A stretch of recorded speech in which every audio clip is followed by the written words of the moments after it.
Our conversations are ephemeral, yet becoming very living matters.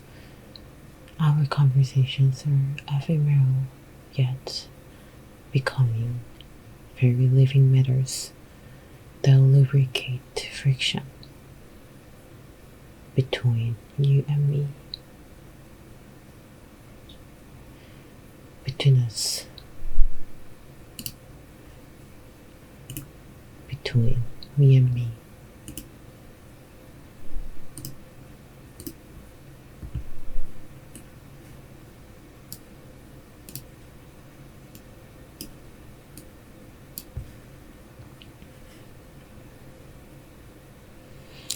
Our conversations are ephemeral and becoming very living matters. Our conversations are ephemeral and becoming very living matters that will circulate within us.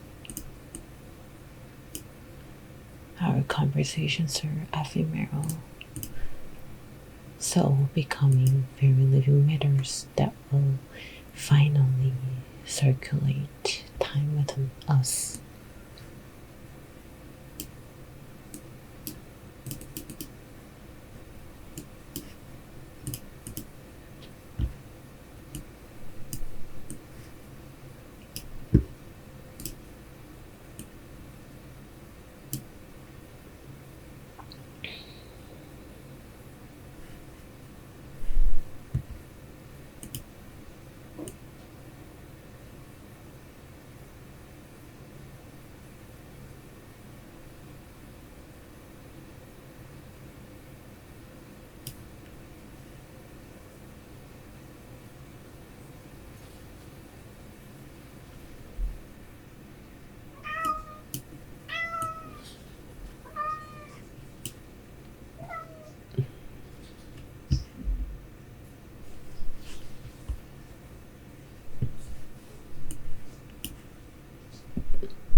I had always been told that time is linear. The linear fabric of time was a given premise.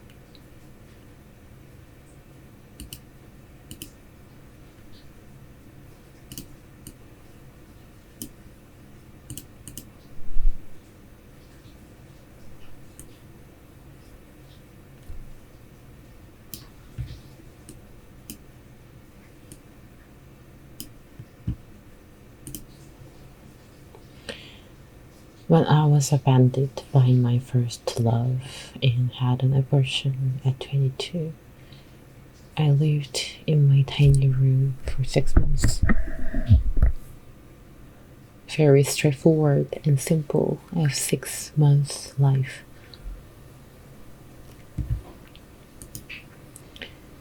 I'm telling you, I didn't put a single footstep outside.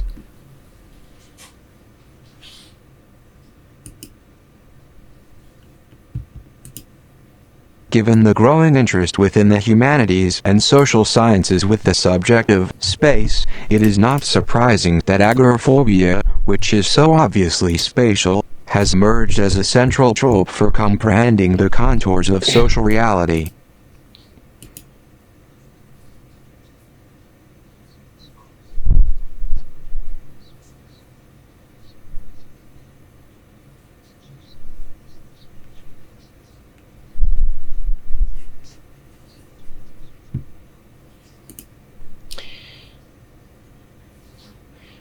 I didn't feel any curiosity about what I was surrounded by or why. The room wasn't rented under my name. It was my friend's, who was also away for self-healing from her breakup. She chose to get away from the place while I decided to get myself stuck there. It was about 100 square feet room with an old CRT TV.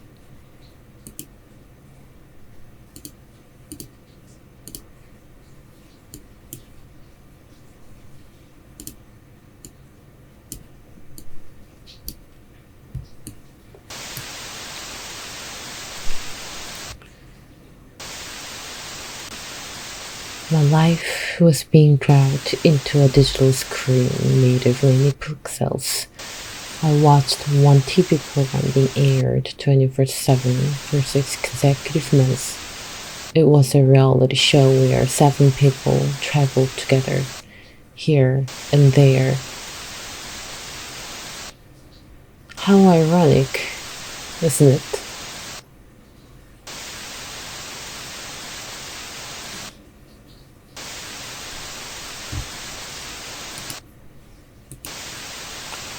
It was a little after when I realized when space stops, time also stops.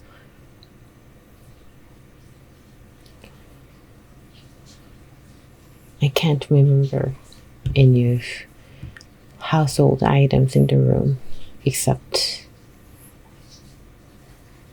a few images of my cat.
When thinking of humans' massive migration,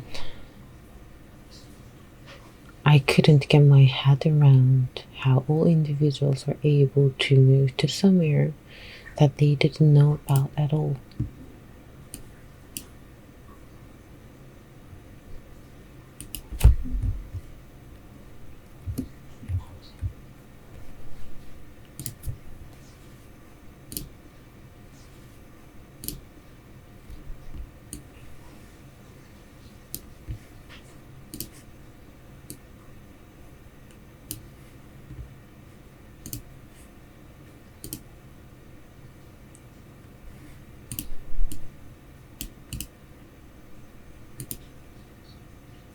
The term agoraphobia means fear of open spaces, but is more appropriately described as a fear of being any place where one might feel alone and vulnerable to fear and panic. Avoidance in response to this fear is a central feature of agoraphobia.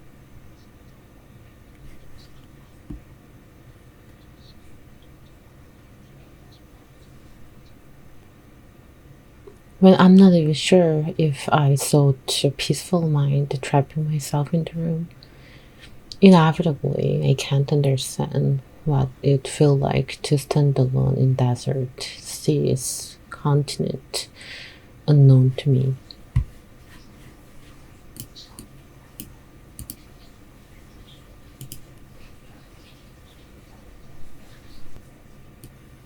Agoraphobic persons often describe feeling trapped by an ever-present threat of panic and their belief that they cannot risk leaving safe havens such as home. And even people, there's many people unknown to me. In my 20s, people's questions and words defined me and defined what I did. And there was no true me in all of the questions and words.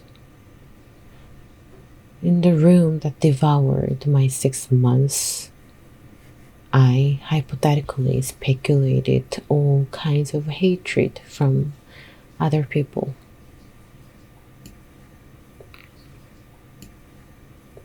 And in the hypothetical speculation, there was no true me either.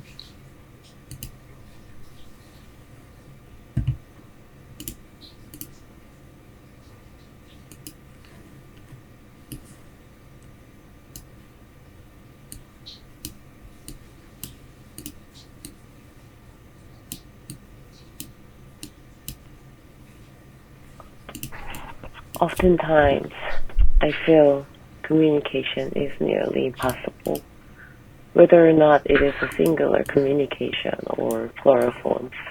The life has kept telling me to learn the single fact. Perhaps this might have been one of the primary reasons why almost every human activity that has been developed and practiced in the history is so communicatory and communicative, in the search of communication as an attempt to make a conversation.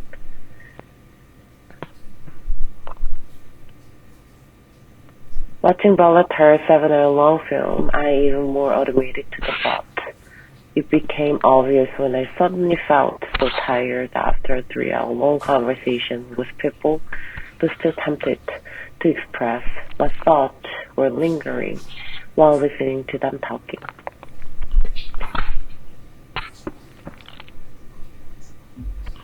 What is that I have in my heart, yearning to be spoken out? Yet, one thing that came back to me as I recalled the memory of the agoraphobic life in the room is that I often fell asleep while holding my phone that didn't ring at all, sadly, but was always fully charged. But I denied it, that's fact, to avoid the other memories that might have kept clinging to me if I admitted and affecting every part of my current years.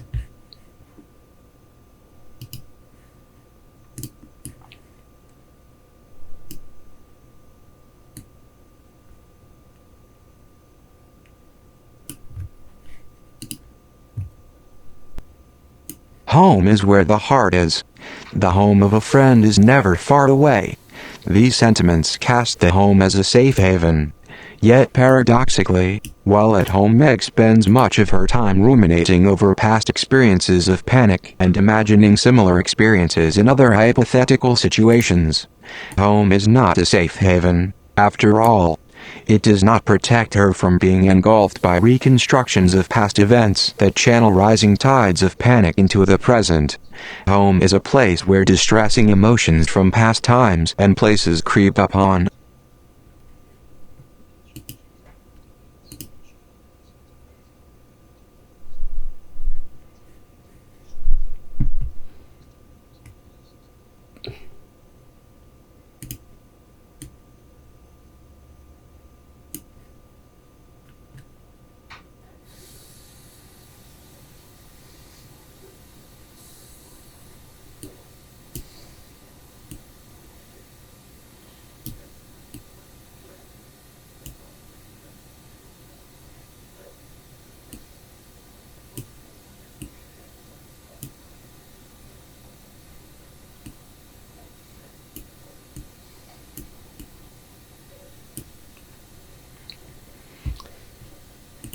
So I decided to live like a nomad, freed from the suffocating memories of my past.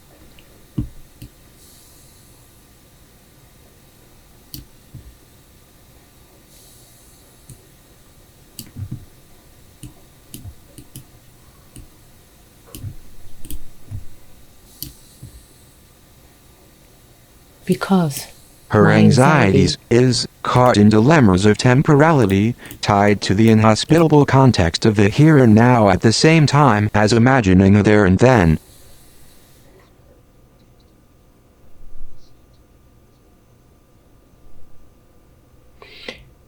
just to emancipate myself from the recurring sorrow.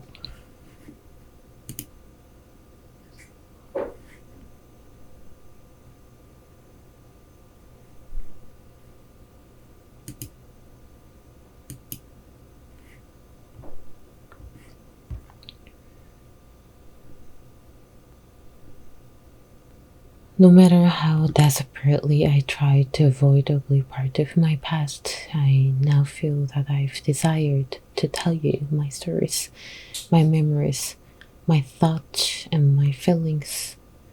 It is only a recent realization that I still carry residues of the memories, although I moved to the opposite part of the globe from South Korea to live my third life. It is like that if someone closes a window without giving me a signal, I would just right away be dragged to the agoraphobic state of my past, the room.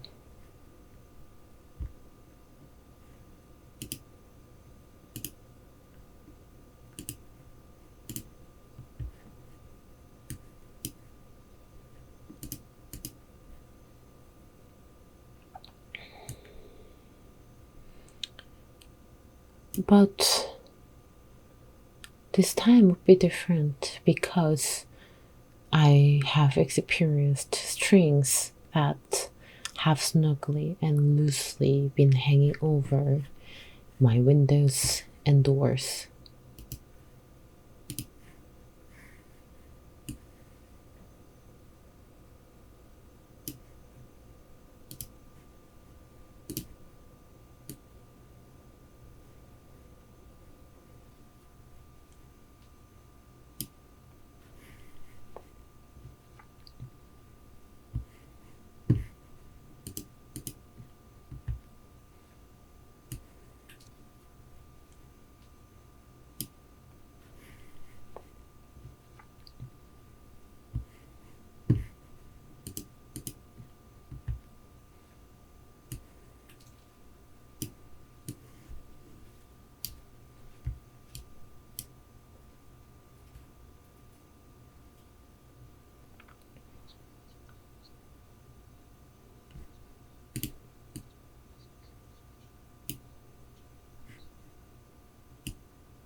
We view stories not as flawed renditions of reality but as windows into individual and collective theories of reality. In our view, theories organize lives. They give meaning and coherence to ongoing experience. It is not what really happened but rather experiencers' theories of what happened that provide continuity between past, present, future, and imagined lives.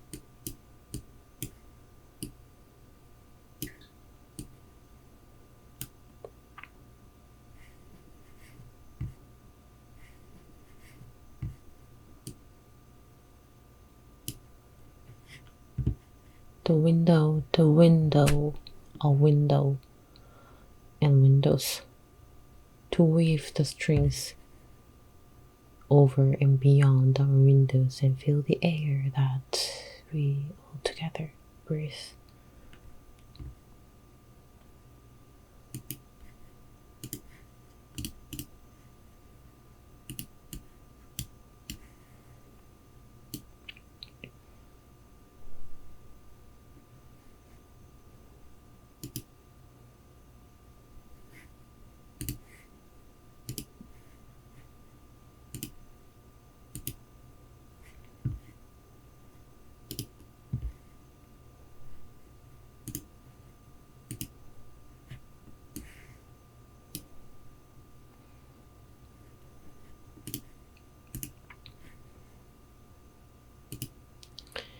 We've all experienced that our conversations and potency for them came to a halt when the shared air became dangerous and infectious, making people sick and even die.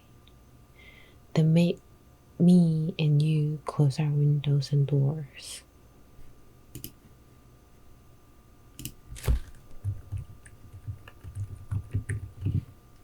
We've all experienced that our conversations and potency for them came to a halt when the shared air and shared touching became dangerous and infectious, making people sick and even die. That made me and you close our windows and doors. That also made me and you feel anxious when speaking in an open space or any places outside of your home. Every step going outside was anxious, and every time seeing someone talking outside without masks was anxious.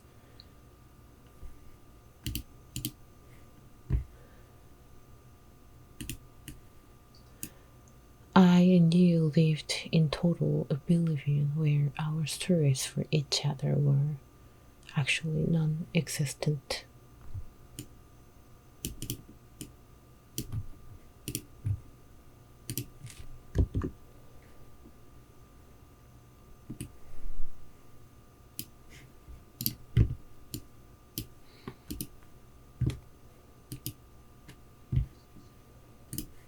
Whether the decisive event is regarded as having happened or not, the establishment of a coherent and resonant story is the therapeutic end.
Some friends have expressed their will to share words for the surrounding household items with me. They have expressed that we could even exchange a few words describing our everyday lives. They knocked on my window and I got a sign of courage. And I accepted, saying that I would also share words of the surrounding items and objects around me.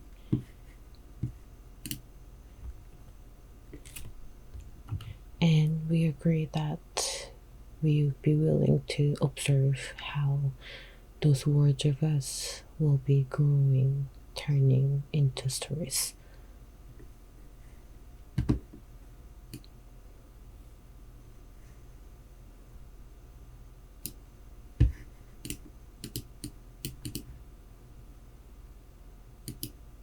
By delving into these narratives, we can enter into her panic where she lives it, in her own tellings, in her own words, and we can witness the psychological universe that Meg inhabits taking shape around her. By delving into these narratives, we can enter into my and your panic where I and you live in in my and your own tellings in my your own words, and we can witness the psychological universe that I and you inhabit taking shape around me and you.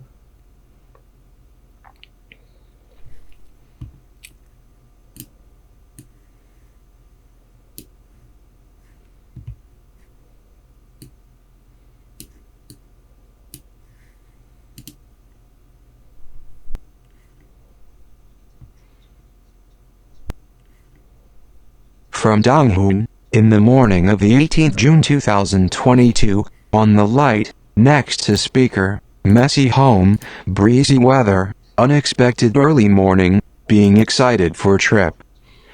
At the night of the 18th June 2022, the string is in my bag, still messy home, wide open window, singing birds, late night or early morning due to heat wave, being exhausted. From Donghoon, in the morning of the 1st July 2022, exhausted, alarm, tired, sleepy, soreness, brown noise. From Miru, in the morning of the 16th June 2022, on the bookshelves, morning right after a nightmare, birds singing from the window, bit feeling dry. At the night of the 16th June 2022, same bookshelves, scent of candle, eucalyptus, yellow ISH lights, a favorite t-shirt, scattered sounds. From Corinna, in the morning of the 7th July 2022, blue and turquoise, daylight, a comfortable spot, a tree just outside the window. At the night of the 7th July 2022, an open diary, more paper than pens, a spiky ball for muscle release. From Sophie, in the morning of the 26th June 2022, breakfast, kitchen table, am I doing this right? Cold morning, need clean clothes, strange start at the night of the 26th June 2022, date night, Netflix, cozy on couch, no touching, look after me. From Yoojin, in the morning of the 11th July 2022, staircase, dark brown wooden and laminate floor, loud pop song from the neighbors, blue corduroy shirt, navy jacket, brown coat, white jacket on coat hanger, Edo stair poster reading, I will survive, white handrails painted over many times. At the night of the 11th July 2022, London DLR train stopping at Canary Wharf, light from the setting sun in the white panel lights inside the train freckled with dust and tiny dead bugs, the river over the window, passing West India Quay Station, sound of friction between the train and the tracks, slightly tipsy. My words then acquire visuals, and they both acquire stories when you receive, perceive, and love to read them.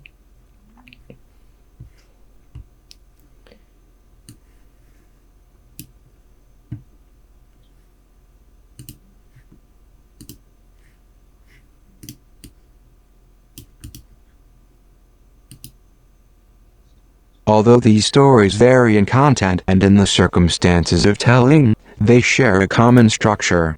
Like exposing the interior scaffolding of a building, delineating narrative structure reveals the linguistic resources tellers habitually draw on to create and maintain emotions, actions, and identities.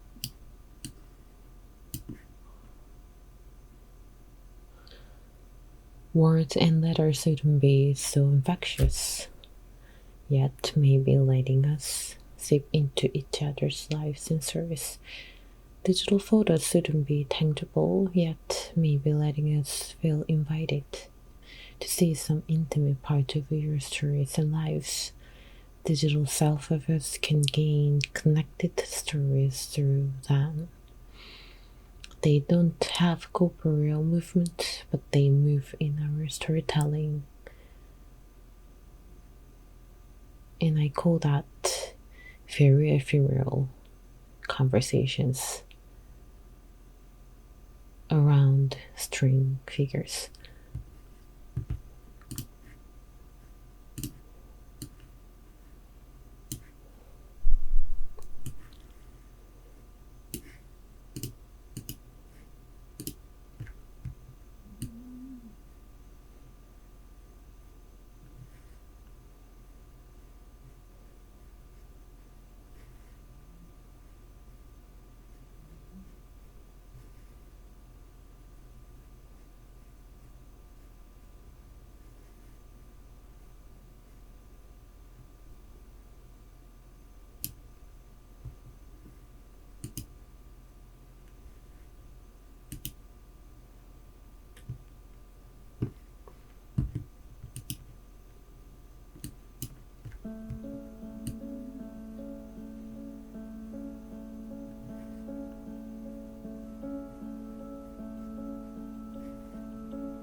I wonder, my friends, if I can reach out to you, ask for your forgiveness, tenderness, and confess that I've been meaning to tell you about my fear. Then, would you let me recast my stories of fears to you?